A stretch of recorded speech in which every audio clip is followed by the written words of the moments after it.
Bonjour à tous et bienvenue à la Tribune du Vaucluse. L'histoire d'Avignon ne s'est pas arrêtée avec le départ des papes et bien que nul ne les ait remplacés, un bruissement théâtral puis une explosion artistique ont pris le relais chaque mois de juillet depuis 69 ans. À la tête du Festival d'Avignon pour sa deuxième année, Olivier Py fait la joie de venir prendre la parole à la Tribune du Vaucluse et se laisse interviewer avec un angle un petit peu spécial, celui des chrétiens que le théâtre attire, interroge et ne peut laisser indifférent. Interrogé sur l'antenne de RCF et par la Web TV du diocèse d'Avignon par Pascal Rousseau, Gilles Guignot et le père Samuel Rouvillois. Merci beaucoup Olivier Py d'être avec nous. La tribune est ouverte.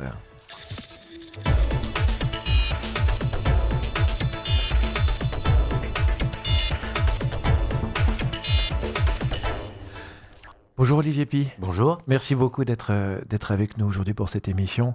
On va essayer de vous connaître mieux et on a fait une petite enquête. On va vous la faire écouter. Une enquête signée Raphaël Bergeon pour nous dire un peu qui vous êtes. Olivier Py, bonjour, bienvenue à la Tribune du Vaucluse, metteur en scène, dramaturge, comédien, poète, mais également directeur du Festival d'Avignon pour la 3e année. Bientôt 50 ans, une carrière bien remplie, tout d'abord des études d'art et de technique du théâtre à Lyon, vous rentrez ensuite au Conservatoire d'art dramatique, mais vous faites également des études de philosophie et de théologie catholique. On vous découvre en 88 avec votre première pièce des oranges et des ongles et la même année vous fondez votre première compagnie, l'Inconvénient des boutures. On vous retrouve en 98 à la direction du Centre dramatique national d'Orléans et c'est à partir de là que vous commencez une carrière internationale, donc l'ex-Yougoslavie, le Canada, les États-Unis, la Jordanie. Et depuis une dizaine d'années, on vous retrouve également à la mise en scène d'opéra, alors 23 à votre actif. Puis on peut le noter également, de nombreux prix, donc plus de prix que d'étagères pour les maîtres, le Grand Prix de la Critique, le prix Nouveau Talent, le prix Jeune Théâtre décerné par l'Académie française, pratiquement 5 ans à la direction de l'Odéon Théâtre à Paris. Vous commencez quand même à connaître bien les scènes du Festival d'Avignon, en tant que comédien, en tant que metteur en scène, en tant qu'auteur. Après avoir dû faire face à la grève des intermittents du spectacle l'an passé, et cette année face à des restrictions budgétaires concernant le festival, vous avez su tenir ferme, et nous avons le plaisir de vous accueillir dans la Tribune du Vaucluse sur RCF. Alors évidemment, Olivier Py, quand on veut vous présenter, on est obligé de réduire. C'est réducteur, mais il y en a quand même... vous avez un sacré bagage qui nous rend humble à venir vous poser des questions. Alors on va essayer que nos questions soient les plus percutantes possibles. Et si vous voulez bien, on va vous interroger sur le festival de cette année. C'est quoi un peu votre vision pour le Festival d'Avignon ? Où est-ce que vous avez envie d'emmener les gens cette année, justement ? Le festival, à mon sens, est beaucoup plus qu'un catalogue de spectacles. Si le festival n'était qu'un grand supermarché où on peut voir les plus beaux spectacles d'Europe, bon, ce serait déjà bien, mais ce ne serait pas assez. Et à mon avis, ce ne serait pas l'idée de Jean Vilar, qui est le fondateur du Festival d'Avignon. Son idée, elle dépassait bien sûr l'idée de seulement présenter des spectacles. Elle voulait qu'il y ait à Avignon une ville en état d'utopie, dans laquelle la pensée, le désir de rencontrer l'autre, la pensée politique et la pensée esthétique, ou la pensée poétique, se croisent. Et les spectacles sont là pour nous permettre, comme outil, pour nous permettre justement cette rencontre. À un moment, Vilar pensait débaptiser le festival et l'appeler rencontre. Voilà. C'est cette dimension politique et poétique qui est centrale. Pascal Rousseau. Alors justement, pourquoi est-ce que vous avez choisi ce thème « Je suis l'autre » ? Pourquoi cette année ce thème ? C'est pas moi qui l'ai choisi, c'est un peu les événements. C'est vrai qu'on a vu « Je suis Charlie » un peu partout en France, et puis petit à petit, on a décliné cette formule que j'ai trouvée assez belle, jusqu'à arriver à « Je suis l'autre ». Et je me suis dit, tiens, « Je suis l'autre », au fond, ça résume très très bien à la fois la démarche de la culture, mais aussi une chose très très intime. Moi, je crois que tant que je suis l'autre, je ne suis pas tout à fait un imbécile. Voilà. Et ça croise à la fois le politique, bien sûr, et le politique. Aller au théâtre, c'est, quand on s'assoit dans une salle de théâtre, c'est pour dire je suis l'autre. Ça s'appelle la catharsis au théâtre. Mais politiquement, ça s'appelle, je sais pas, l'intelligence. Et ça veut dire qu'en fait, que le festival doit apporter quelque chose de prophétique aux gens qui viennent voir les spectacles ou aux gens qui viennent passer un moment lors du Festival d'Avignon ? Alors de prophétique, si vous voulez, mais si on conçoit que le prophétique, c'est pas simplement ce qui va se passer demain, c'est aussi ce qui s'est passé hier et c'est ce qui se passe aujourd'hui. Ça veut dire que c'est un état de question. Voilà. Alors si effectivement les gens qui passent 3 heures ou les gens qui passent 3 semaines au festival se mettent en état de question, et cette question, encore une fois, va du plus politique, qu'est-ce que nous sommes ensemble, est-ce que nous sommes ensemble, comment on fait pour être ensemble, au plus intime, qu'est-ce que je suis, est-ce que j'ai la sensation d'être. Alors là, oui, je crois qu'on est un festivalier. Et comment concrètement, en fait, un festivalier qui assiste à certains spectacles, et peut-être que ça lui pose des questions, mais de quelle façon est-ce que ça va modifier quelque chose dans sa vie, concrètement ? Ah ben ça, je suis bien en peine de le dire. Je sais simplement que moi, j'ai débarqué au festival en 85. Je ne connaissais pas le festival. C'est vrai que j'étais sur le plateau, j'étais dans le off en 85, mais que par ailleurs, j'ai été aussi spectateur du festival et que ça a changé ma vie. Je rencontre tous les jours des gens dans Avignon pour qui Avignon a été, peut-être parce que Avignon est le lieu justement où on a encore le droit de se poser des questions, où il y a encore de l'utopique. Alors oui, beaucoup de gens pour qui Avignon a été un grand changement spirituel. Vous parlez, Olivier Pi, du théâtre comme un lieu où on se pose des questions. Est-ce que de temps en temps, vous avez envie de donner des réponses ? Ça, c'est une question vraiment intéressante. À vrai dire, si je voulais être un peu savant, je dirais que l'art ne devrait pas poser des questions. C'est l'université qui devrait poser des questions. Et l'art devrait donner des réponses. Seulement, ce ne sont pas toujours des réponses formulées ou formulables. C'est l'art en soi. C'est l'émotion esthétique qui en soi est une réponse. Si vous vous asseyez, que vous écoutez Shakespeare et que d'un seul coup vous fondez en larmes, c'est une réponse. Voilà, ce n'est pas seulement une question. Les questions, c'est bien dans les programmes, mais il faut qu'il y ait un petit peu de réponse. L'amour est une réponse. Hein. Si votre amoureux ne vous pose que des questions, c'est un peu fatigant. Il faut qu'il soit là, en lui-même, par la présence de l'amour, la réponse. Samuel Rovillois. Et c'est très frappant de voir que c'est l'art vivant.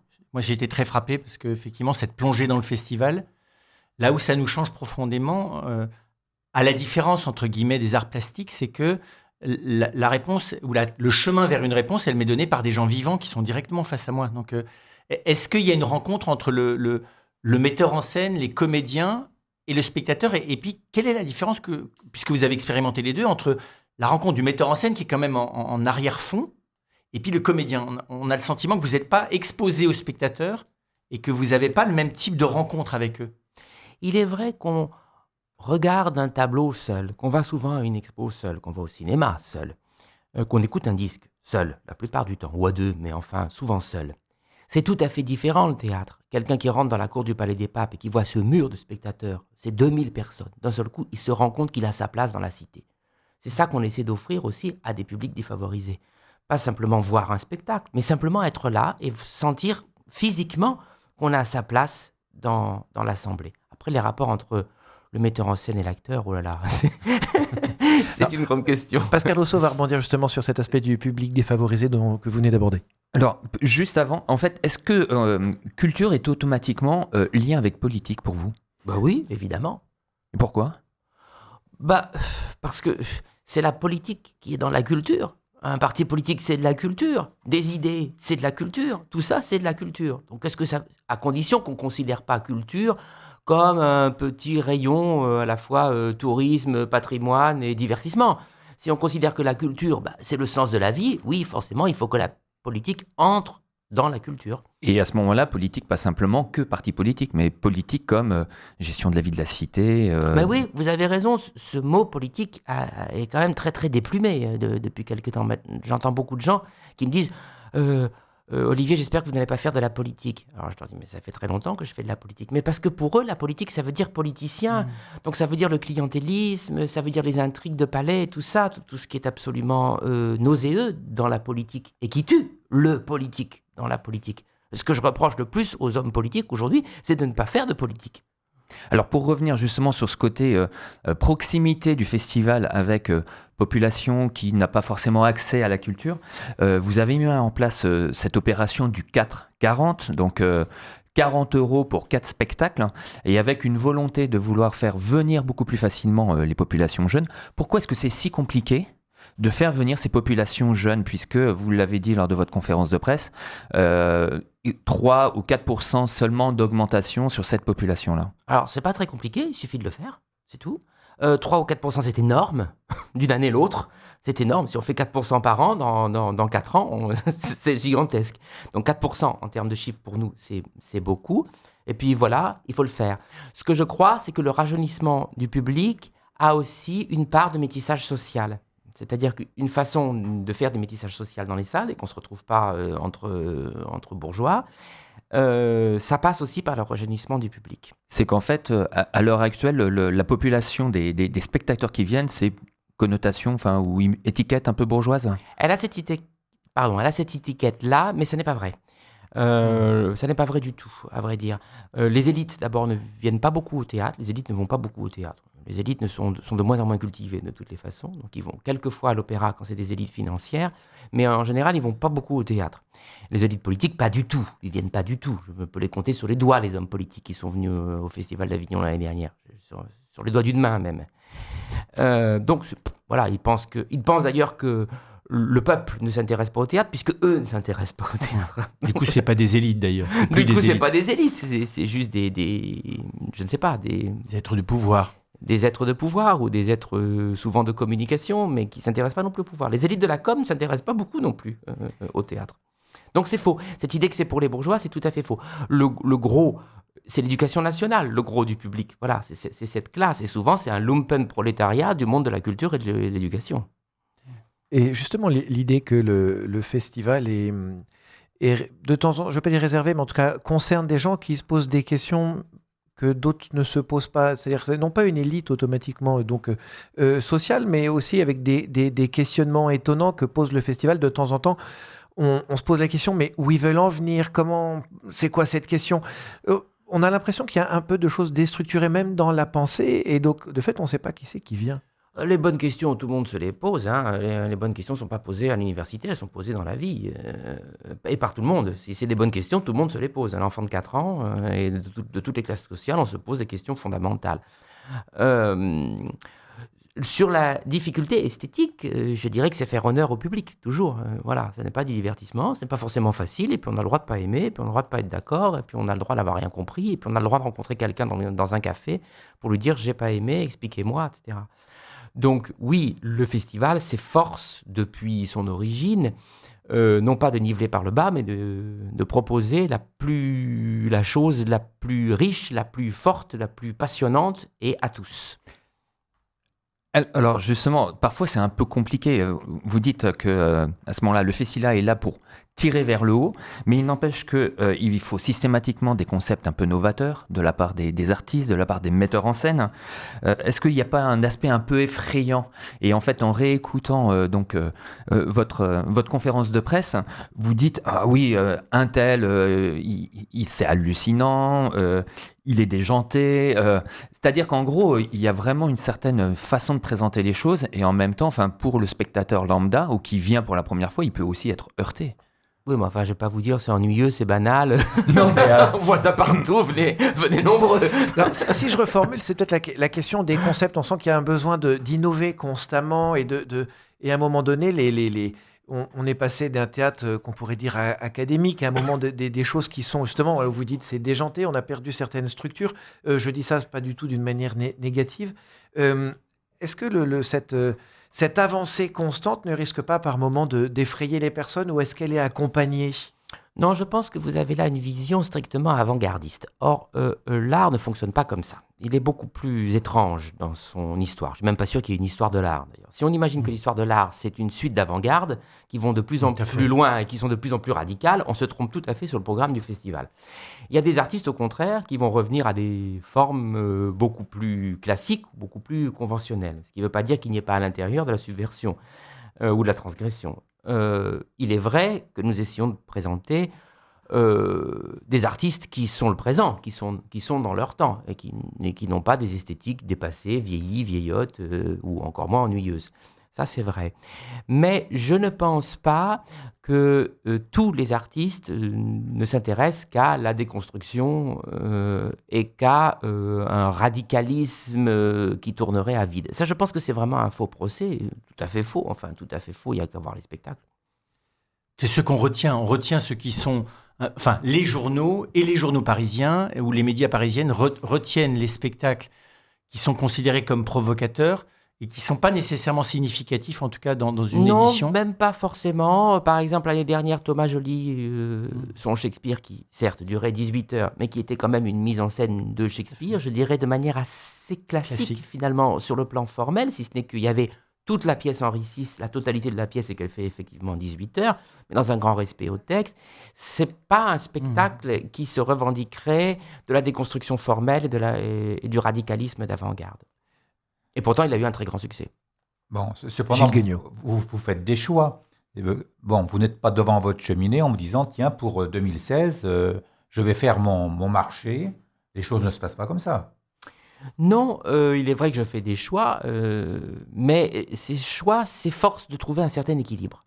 Je crois que c'est vraiment le grand souci que nous avons avec mes équipes à la programmation, c'est que il y ait suffisamment de danse, suffisamment de théâtre, suffisamment de textes contemporains, suffisamment de textes modernes, d'esthétique surprenante, radicale, inclassable, ou au contraire de spectacles qui s'appuient uniquement sur les acteurs, le texte et des formes plus classiques. Je crois que si le festival est réussi, justement, c'est qu'il montre des esthétiques et pas qu'il est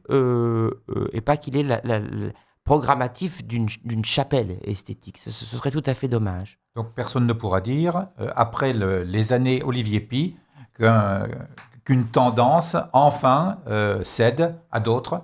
Vous pensez que... J'aimerais bien ne pas simplement avoir été le directeur d'une tendance et avoir été le directeur du Festival d'Avignon. Ça implique un peu plus de pluralité, c'est certain. Et pour vous, est-ce que justement, subversion, transgression, ça fait partie effectivement à la fois de la vie, donc c'est normal de pouvoir le retrouver dans les spectacles, et l'utilisation de certaines mises en scène où on voit les corps nus, où il y a des scènes à la fois très violentes, voire même de sexe. Est-ce que vraiment c'est quelque chose qui est nécessaire pour justement se poser des questions ? Ce n'est pas parce qu'on fait caca sur scène qu'on fait du théâtre, ça c'est absolument certain. Mais ce n'est pas parce qu'on fait caca sur scène que ce n'est pas du théâtre et que c'est pas intelligent.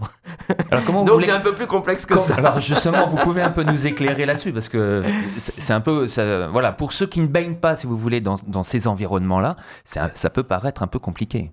Mais non, encore une fois, je ne vois pas pourquoi ce serait compliqué. Et encore une fois, il n'y a pas que la radicalité qui va dans le sens de la souffrance du corps, l'exposition du corps, etc. Ça, c'est une tendance du théâtre. Et quand elle est faite par un artiste sincère et intéressant, elle est intéressante. Et quand elle est faite par un petit maître qui n'a rien à dire, ça produit du formalisme.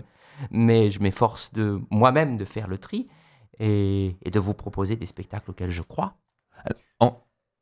Samuel, vous vouliez... Oui, Olivier, est-ce que ça veut dire qu'au fond, parce que là encore, il y a beaucoup de gens qui redécouvrent le théâtre, qui en ont vaguement entendu parler à l'école, et puis qui découvrent le théâtre en arrivant au festival. Est-ce qu'une des clés, ça n'est pas que depuis une cinquantaine d'années, le théâtre lui-même a essayé de réaccueillir tous les types d'art vivant, y compris historiquement. Je pense au corps, dans les traditions africaines, dans les traditions sud-américaines, ou nord-américaines, ou même asiatiques, dans les cultures traditionnelles, le corps dans la fête est très mis à mal dans certains cas. Que ça soit le vaudou, que ça soit la danse rituelle. Et ce qui s'est fait un peu du côté du jazz, c'est finalement fait sur le théâtre, un peu sur le tard. C'est-à-dire à l'époque où le jazz utilisait, entre guillemets, la musique nègre, le théâtre était encore dans un classicisme très fort. Est-ce que c'est ça qu'il faut intégrer ? Est-ce que c'est quelque chose qui aide à comprendre ? Ou est-ce que c'est juste de la provocation de gens qui veulent faire sauter les barrières morales et qui sont simplement dans le fait qu'ils règlent leur compte avec une morale coincée de leur enfance, quoi ? J'espère que le théâtre est en relation avec les autres arts. Et c'est vrai, ça fait pas 50 ans, ça fait 2000 ans que le théâtre est en lien avec ce qui se passe dans le monde des arts, de l'architecture. Je suppose que le théâtre d'Eschyle s'intéressait à l'architecture, de la politique, qui n'est pas un art, mais enfin, qui pose des questions quand on veut monter sur un plateau. Mais encore une fois, le festival de l'avant-garde, ce n'est pas le festival d'Avignon, à mon sens. Voilà. Ce mot d'avant-garde est d'ailleurs tout à fait dépassé. C'est le festival de la beauté et de l'intelligence. Quand nous faisons des spectacles pour les enfants, nous en faisons 3 chaque année, a priori, même s'il y a des questions très très fortes qui sont posées aux enfants, et sur la sexualité, et sur le corps, et sur la mort, et sur Dieu, je trouve ça vraiment important. Dans les spectacles pour enfants, il y a des questions graves. Mais je pense qu'il y a toutes les esthétiques. On dit beaucoup le théâtre, mais il y a aussi la danse et puis une grande part de spectacles aussi qui sont devenus inclassables parce que les frontières entre les disciplines ont craqué. Et ça aussi, c'est très intéressant. Et cette année aussi, énormément de musique. Bon, alors la musique, c'est aussi du corps, mais c'est du corps autrement que du corps exposé dans la danse. Alors, on va revenir, si vous voulez bien, sur des questions, alors pour le coup, plus matérielles concernant le festival. Gilles Guignot voulait vous interroger sur la question financière et la difficulté à laquelle vous êtes confronté. Bon, il y a quelques semaines, la presse parlait très largement des restrictions budgétaires que vous impose un peu la mairie d'Avignon. Bon. Et à la réflexion, vous avez des curseurs possibles pour vous adapter à une situation qui est moins favorable. Bon. Est-ce qu'une situation qui renouvellerait ces restrictions-là vous amènerait dans le futur à diminuer encore le nombre de jours du festival ou à travailler sur la billetterie, sur la rémunération des artistes? Quelle est votre vision de ces choses-là? Oui, on serait amené à faire un festival de plus en plus court, ça c'est certain. La variable d'ajustement, c'est le nombre de jours de festival. Personnellement, je l'ai dit plusieurs fois aux Avignonnais, mais je pense qu'un festival de 24 jours, 25 jours, on pourrait le faire. Nos équipes sont prêtes à le faire. C'est évidemment beaucoup plus dur. Évidemment, ça n'est que 2 jours, ça n'apparaît rien, mais pour nous, c'est énorme, 2 jours. Et on est prêt à le faire. On a tout à fait le désir de le faire. Cette année, il fait 22 jours. Ça correspond non seulement aux restrictions budgétaires que nous avons eues de la part de la municipalité, mais aussi à ce que nous avons à payer de l'année dernière, c'est-à-dire l'addition que nous avons eue des 4 jours de grève et des 10 000 billets à rembourser. C'est difficile, ça ne veut pas dire qu'on n'ait pas un beau budget cette année, parce que par ailleurs, on a fait des recherches de financement, mais je pense que le financement privé n'est pas là pour remplacer le financement public. Voilà, c'est tout à fait une idée fausse et du mécénat et du financement public. Je pense qu'au contraire, le mécénat et le sponsoring sont là pour s'additionner à une vraie volonté que la culture soit aidée, tout simplement déjà, si ce n'est pas pour des raisons de sens, au moins on peut leur faire entendre que c'est un secteur économique important. Je trouve ça dommage que Avignon perde 2 ou 3 jours de festival, sachant que la ville entière gagne 2 ou 3 millions par jour. Donc j'avoue que je trouve que c'est une politique qui n'a pas grand sens.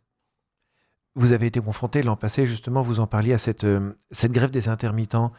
Est-ce que cette année, comment ça se présente cette année? Est-ce que c'est plus serein ou est-ce que vous avez les mêmes risques? Et personnellement, comment vous placez comme directeur du festival entre les annulations qui ont eu lieu et puis ces revendications? Oui, c'est ça. Le spectacle continue et la lutte aussi. Très bien, c'était ma position. J'ai essayé de la tenir. Elle n'était pas toujours facile à tenir. Comme vous l'avez entendu hier ou avant-hier, Manuel Valls a dit que la réduction des budgets de la culture était une erreur du début du quinquennat. Je suis très heureux de l'entendre. J'espère que ça prépare une augmentation des budgets, parce que sinon, à quoi bon le dire? Il ne faut pas oublier que il y a d'une part le budget du ministère de la Culture, bon ça c'est bien s'il augmente, ça se passe rue de Valois, mais comme les dotations des villes ont baissé, les villes ont impacté la culture systématiquement, pensant que c'était après tout une dépense qu'ils pouvaient se permettre. Encore une fois, je pense que c'est une vraie erreur d'avenir de la France, et puis de la gloire de la France, parce que je tiens à la gloire de la France. Moi j'aime ce pays, pas parce que je suis français, pas parce que je crois que j'ai du sang français ou ce genre de bêtises nationalistes, mais parce que je crois que c'est le pays de la culture et que je crois que c'est le pays de l'universalisme. C'est pour ça que j'aime ce pays, c'est pour ça que je me sens français. Donc je trouve ça dommage si on réduit cette aura magnifique de la France qui tient à la culture. Il faut voyager quand même et voir ce que c'est que la culture en France par rapport aux autres pays. Olivier Pi, je vous propose de marquer une pause musicale. On se retrouve juste après et puis on va parler un peu spiritualité dans un autre angle.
De retour à l'antenne de RCF et sur la web TV du diocèse d'Avignon, vous pouvez retrouver et re-envoyer et forwarder le lien de cette émission. Nous avons la joie d'accueillir Olivier Pi, directeur du festival. Merci encore pour votre présence. On change le braquet et on va aborder un autre aspect du festival. Depuis le début de cette histoire qui a été créé du festival qui a été créé par Jean Vilar, il y avait un petit bonhomme que nous on connaît bien qui s'appelle Robert Chave. Et qui a coopéré très rapidement à l'histoire du festival à travers une présence chrétienne qui a été constante depuis lors. Aujourd'hui, Père Samuel Rouvellois, qui est le délégué de l'évêque, justement à la foi et à la culture, est là pour en parler avec vous. Comment est-ce que vous voyez aujourd'hui cette présence au cœur du festival ? D'abord, cette ville, elle est marquée par son histoire. Je ne pense pas que Villars l'aurait choisie si elle n'avait pas eu ces monuments, ces églises, ce palais, qui n'est pas tout à fait seulement un gros bloc de pierre, qui a aussi du sens. Il y a eu ce lien absolument extraordinaire entre le Père Chave et Villars, moi qui m'a vraiment passionné, parce que ça montre l'incroyable ouverture des deux hommes, et de Villars, qui était absolument laïcard et qui était un socialiste très, très à gauche. Et à cette époque-là, ça voulait dire quelque chose, quand même, être presque communiste ou sympathisant communiste, ou avoir l'allié du monde communiste, et en même temps créer un lien avec l'Église. C'est assez extraordinaire, c'est assez merveilleux. J'aime à croire que les deux avaient cette idée de l'universalisme, tout simplement, catholicos au sens étymologique, universel. Les deux se disaient que si on allait vers l'intelligence, et dans l'ouverture, le respect de l'autre, il n'y avait pas d'antagonisme majeur. On a le droit de ne pas être d'accord dans le respect. Je crois que le festival n'est pas un lieu de propagande, c'est au contraire un grand, gigantesque débat, un grand lieu dialectique. Ce qui est très frappant aussi, c'est ce que vous disiez sur la rencontre, c'est-à-dire que c'était des hommes qui croyaient à la rencontre de l'autre, peut-être plus qu'à leurs idées. On voit bien, pour le Père Chave, la foi, elle se vit dans la rencontre, aussi bien du Christ que de celui qui a face à lui. Il venait aussi d'un monde ouvrier, il vient d'un monde ouvrier, le Père Chave. Et on voit bien que, du coup, il y a cette espèce de simplicité du rapport à l'autre et de l'intérêt pour l'autre. Et moi, ce qui m'a beaucoup frappé, c'est ça, c'est que cette notion de rencontre, je veux pas dire, elle s'est faite chez ces deux hommes à la fois. Hein. Le Père Chave a inventé en 66 les rencontres foi et culture. Il a créé foi et culture en 61. Et son intuition profonde, c'était celle-là. C'était au fond de faire qu'avec sa foi chrétienne, il puisse aller encore plus à la rencontre de l'autre. Et c'est vrai qu'on sent bien que c'est là-dessus que c'est fait. Et moi, je trouve très frappant de voir que c'est parce que le festival est un lieu de rencontre et pas d'abord un lieu où on est là pour, on va dire, rendre les idées spectaculaires, qu'au fond, il a aussi cette fécondité et que il me semble que le rapport entre ceux qui ont la foi et ceux qui sont en recherche, parce que si quelqu'un n'est pas en recherche, il a peut-être sa place dans les marges du festival, dans certains spectacles. On le sait bien dans le off, dans une partie du off qui peuvent être purement du divertissement. Mais la plupart des spectateurs qui prennent un peu de temps dans le festival sont en quête. Et du coup, la rencontre entre ceux qui sont porteurs d'une foi et qui, tout en étant porteurs d'une foi, sont en train d'essayer de comprendre ce qu'ils vivent et leurs contemporains et ceux qui cherchent. Et il me semble que là-dessus, c'est ça que je voulais vous demander. Est-ce que vous avez parlé tout à l'heure du festival comme lieu de rencontre ? Dans votre vie, c'est quoi la place des rencontres ? C'est tout. C'est tout. Parce qu'on ne fait pas du théâtre seul. Je crois que quand on se destine à la vie théâtrale, c'est déjà qu'on a une certaine idée qu'on n'est rien seul. Je pourrais écrire des livres seul, je ne peux pas faire du théâtre seul. Et tous les comédiens le disent, au-delà de l'ego, du plaisir narcissique qu'il peut y avoir à être sur scène, le grand bonheur de la scène, c'est la troupe. C'est d'être ensemble pendant un temps et de vivre cette expérience de troupe, d'ailleurs, comme une expérience politique en miniature, qui permet de réfléchir sur le rapport qu'on a aux autres et sur comment s'organise le vivre ensemble. Et Olivier Pi, justement, après pratiquement 70 ans de relation entre le monde du spectacle et l'Église catholique, vous, en tant que directeur du Festival IN, quelles sont vos attentes vis-à-vis de l'Église au travers de ces rencontres-là? Qu'est-ce que ça apporte année après année? 70 ans de non-relation entre le monde de l'art et le monde de l'Église. Je veux dire, dans l'histoire de l'Église, on pourrait dire qu'elle a 2000 ans, ces 50 dernières années ont été une véritable catastrophe. Unique, sur 2000 ans, il y a 50 ans de non-relation entre l'Église et l'art. C'est les 50 dernières années qu'on a vécues. Je me demande bien pourquoi. Je ne pense pas que l'Église soit seule responsable. Il y a aussi le monde de l'art qui s'est radicalisé, qui s'est construit vers la sortie du sacré, justement, ou en revendiquant le sacré de l'art pour l'art. Mais enfin, est-ce que c'est encore au goût du jour? Est-ce qu'il n'y a pas des forces spirituelles dans le monde de l'art qui pourraient trouver lien avec les forces spirituelles de l'Église? Regardez cette fameuse chapelle de Ronchamp du Corbusier. Tout le monde a cru que ce serait l'ouverture d'un nouveau lien entre le monde de l'art, de l'architecture et l'Église. Mais en fait, ça a été presque le dernier monument. Ça a été la fin. Ça devait être le début, ça a été la fin. Alors, je crois que c'est un combat qu'il faut mener. Non seulement il faut que l'Église s'ouvre, qu'elle ait un petit peu moins peur des artistes qu'elle a en face d'elle, des esthétiques qu'elle a en face d'elle, et qu'elle n'agrandisse pas les malentendus. Et puis, non, en fait, il faut que l'Église s'ouvre, parce que le monde de l'art est déjà suffisamment ouvert. Il est ouvert et il est passionné. Et si on le connaissait un petit peu mieux, on verrait qu'il y a beaucoup, beaucoup d'énergie et même quelquefois de références chrétiennes. D'abord, un artiste n'a pas besoin d'être chrétien pour faire une œuvre chrétienne. Il le fait parce qu'il hérite de sa culture. Mais enfin, il y a un lien à retrouver. Voilà, il est vraiment important de le retrouver. Ce qui veut dire que le Festival d'Avignon, c'est une exception ou c'est quelque chose qui devrait pouvoir donner...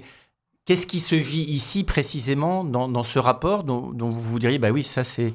Pour le coup, c'est un peu prophétique, c'est-à-dire que c'est quelque chose qui devrait donner à penser. Moi, je ne fais aucun prosélytisme en tant que directeur du festival. Voilà. Aucun.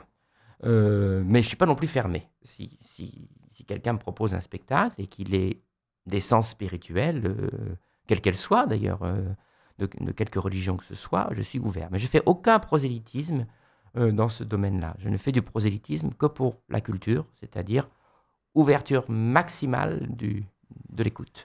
Quel devrait être l'apport vous dites, voilà, il n'y a pas eu de relation depuis 50 ans, enfin, il y a ce gros malentendu, il y a tout ce qui ne va pas. Vous demandez à l'Église qu'il y ait une ouverture. Qu'est-ce que vous attendriez d'elle au travers de cette ouverture? Est-ce qu'il y a un apport que vous aimeriez avoir ou c'est juste une présence ou c'est quelque chose de plus? Et quand je dis l'Église, je parle de l'Église au sens le plus large du terme. Bon, je ne postule pas pour le poste d'évêque, mais que vous dire, n'ayez pas peur. C'est toujours la même chose. N'ayez pas peur. Vous sentez, ni des écrivains, ni des plasticiens, ni des gens qui font des photographies qui peuvent paraître choquantes. Mais enfin, j'imagine que le Christ de Grunewald, quand on a dû le voir, il a dû être assez choquant. C'était un corps tuméfié, nu. Donc, que l'Église n'ait pas peur, qu'elle n'ait pas peur des images, parce que je crois que la force du monde catholique, c'est qu'il n'a pas eu peur des images. Moi, j'avais une question pour Frère Samuel. Est-ce que Frère Samuel, vous partagez l'avis d'Olivier Py sur le fait que depuis 50 ans, ou 60 ans, je ne sais pas, alors est-ce que c'est en lien avec le concile, mais est-ce qu'il y a quelque chose, il y a une rupture qui s'est faite, et quelle aurait pu être son explication? Je partage tout à fait l'opinion d'Olivier. Avant le concile, dans l'entre-deux-guerres, à travers le mouvement du Père Couturier, et puis avant le concile aussi, tout le mouvement liturgique a commencé au fond à s'ouvrir à ce dialogue de manière très forte. Donc l'Église reprenait plus profondément encore un dialogue avec l'art là où il avançait. Il y a toujours eu un lien profond. L'après-concile a donné lieu à deux choses paradoxales. D'abord, une régression artistique intraliturgique massive, parce qu'aujourd'hui, on a rétabli les choses, mais on a adopté les pires styles artistiques que du côté des chants, du côté de l'architecture, du côté des vêtements liturgiques. On est rentré dans du mauvais goût, faut le dire, dans du très mauvais goût dans certains cas. Voilà. Et donc, c'est vrai que là, il y a une première rupture. Et puis la deuxième, c'est qu'après ça, l'Église s'est intéressée à l'avant-garde au mauvais sens du terme, au lieu de s'intéresser à ce qui fermentait de manière peut-être moins séduisant. Donc effectivement, alors ce qui est vrai, c'est que beaucoup d'artistes, après le concile, ont été peut-être déçus par les évolutions de l'Église ou s'y sont pu retrouver. Donc il y a beaucoup d'artistes aussi qui sont partis sur la pointe des pieds, qui n'ont pas perdu la foi, qui ne sont pas nécessairement d'ailleurs cessés d'être catholiques, mais qui ont moins pratiqué. Donc il y a quelque chose qui s'est fait moins effectivement. il faut reconnaître aussi que l'embourgeoisement global de la société, y compris des catholiques, fait qu'on s'est désintéressé de l'art. Parce que paradoxalement, il y a une forme d'embourgeoisement qui fait qu'on vit de son avoir et on consomme de la culture. Donc on ne vit plus l'art comme quelque chose de vital. C'est très bizarre qu'un milieu plus pauvre qui rencontre l'art le vit comme quelque chose de vital, comme une expression vitale. Alors que, quand c'est du self-service. Donc ça, je pense qu'effectivement, il y a une grande... Et puis le dernier signe, c'est que, moi j'ai été très frappé récemment de voir qu'il n'y a aucun mouvement d'église transversal à l'échelle d'un pays ou à l'échelle de plusieurs pays concernant la culture. L'Action catholique a couvert tous les domaines. On s'occupait du scoutisme, au CCFD, de toutes les conditions humaines. Les seules choses dont on ne s'est pas occupé, c'est la culture. C'est-à-dire qu'il n'y a pas eu de mouvement d'intellectuels chrétiens internationaux, il n'y a pas de mouvement d'universitaires marquants internationaux, il n'y a pas de mouvement autour de l'art. Voilà. Et donc, c'est vrai que là, il y a un vide. Alors, la grande joie, c'est qu'il commence à y avoir des artistes chrétiens, qui vivent de l'Eucharistie et de leur foi et qui commencent à faire émerger une vraie qualité dans leur travail artistique, parce qu'on a eu aussi une petite phase avec de l'amateurisme de pas toujours très bon goût.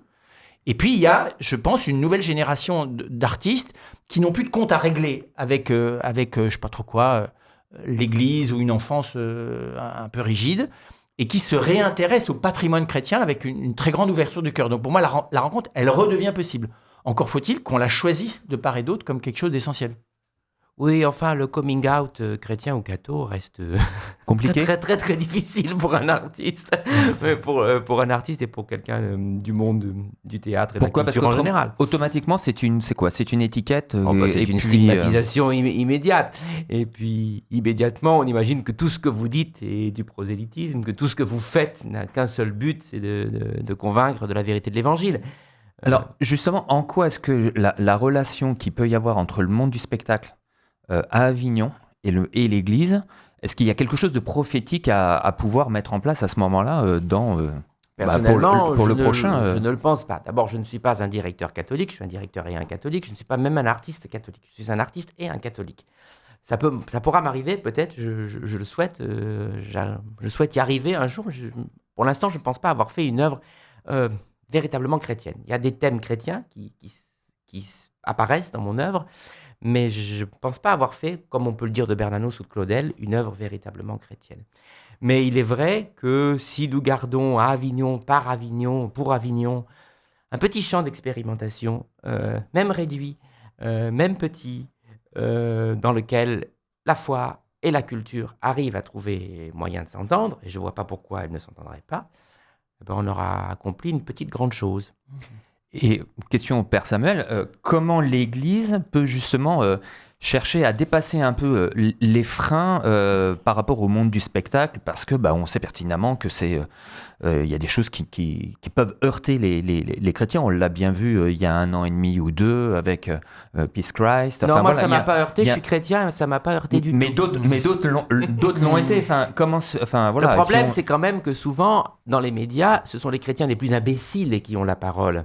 À savoir ceux qui sont heurtés par les œuvres de Castellucci ou par des œuvres en général, parce qu'un chrétien n'a pas à être heurté par une œuvre d'art est en dehors de son champ, ou par les lois de la République, qui, à mon avis, sur lesquelles ils n'ont rien à dire, puisque nous avons la grande chance d'avoir imaginé, grâce à Paul, la séparation de l'Église et de l'État. S'il n'y avait pas eu Paul, il n'y aurait jamais eu la loi de 1905. Donc non, c'est pas les chrétiens. Quand on dit les chrétiens, c'est pas les chrétiens, c'est certains chrétiens. On l'a vu sur Castellucci. Je ne vais pas partir sur Castellucci parce que je pense qu'au contraire, c'est un homme qui tend le plus, qui est à la frontière qui va le plus loin possible tout en restant artiste et en n'étant pas dans le prosélytisme, dans une recherche du mystère du Christ.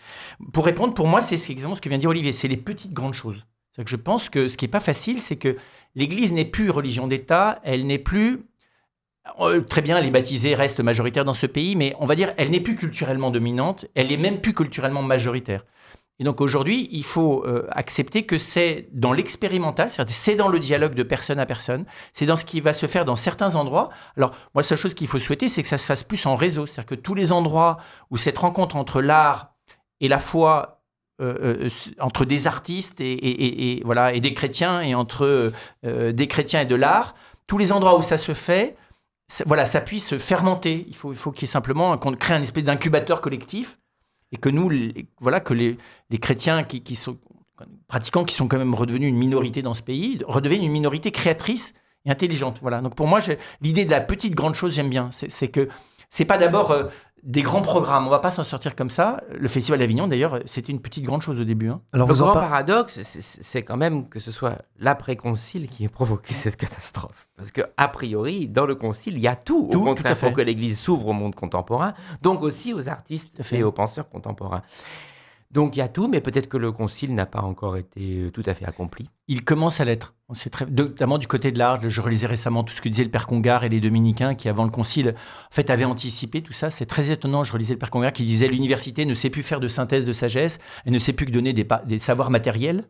Donc j'entendais ce que disait tout à l'heure Olivier, qu'au fond, le théâtre est en train de faire ce que devrait normalement faire l'université, c'est un lieu de débat. Et je me disais, est-ce que vous pensez que le théâtre doit être un lieu qui doit prendre beaucoup plus de place dans la vie politique, dans l'intégration, dans je dirais même l'évolution des personnes dans leur vie personnelle, dans leur vie sociale? Pour moi, c'est une grande question. Est-ce que l'art n'a pas à prendre plus de place? La religion comme telle prend moins de place publique?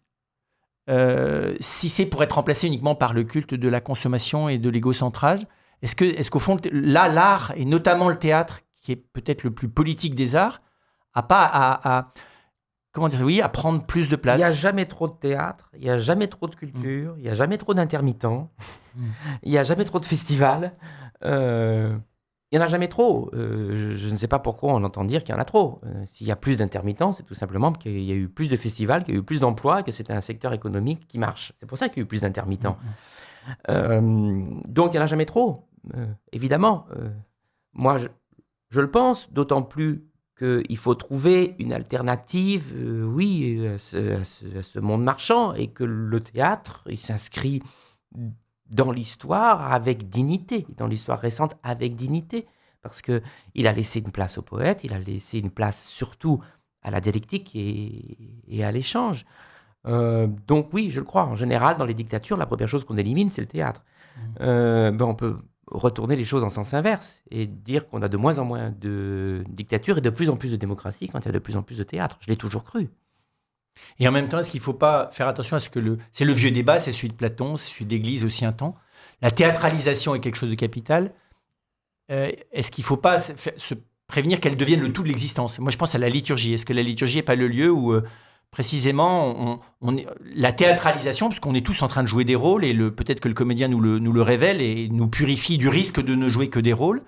Et est-ce qu'au fond, il n'y a pas besoin, peut-être de manière plus profonde encore que jamais, de la liturgie comme lieu où précisément on se remet à travers une théâtralisation devant un mystère qui nous dépasse complètement, qui nous fait perdre l'envie de jouer, quoi. Je sais pas comment dire ça. Oui, et j'entends beaucoup ça parce que c'est un reproche qu'on me fait souvent. On me dit « Oh, vous dites que vous êtes chrétien, mais ce qui vous intéresse, c'est je ne sais quoi, le décorum, la liturgie, le spectaculaire de la messe. » Je dis toujours que ce qui m'intéresse, c'est pas du tout le spectaculaire de la messe. Moi, j'ai suffisamment de spectaculaire toute la journée. J'en peux plus du spectacle, même certains jours. Donc, c'est pas du tout ça. Mais on se pose au fond la même question au théâtre, la différence entre le spectacle et le théâtre. Le spectacle, c'est de l'imaginaire, le théâtre, c'est du symbolique. Comment est-ce qu'on arrive à faire avec la force de l'imaginaire une force symbolique, c'est-à-dire agissante, c'est-à-dire qui aille vers l'autre et qui crée du lien? Olivier Pi, je vous propose nous concluions cette émission. On n'a pas pu faire la moitié des questions qu'on aurait voulu aborder avec vous, mais je crois qu'on aura d'autres occasions de le faire. Un très grand merci d'avoir été présent Merci à vous. avec nous. Merci au Père Merci. Samuel Rovillois, Pascal Rousseau, à Gilles Guignot, à notre metteur en ondes, Olivier Meunier, à Vinicius da Souza pour la vidéo. La tribune est fermée, mais on se retrouve très bientôt. Merci à tous.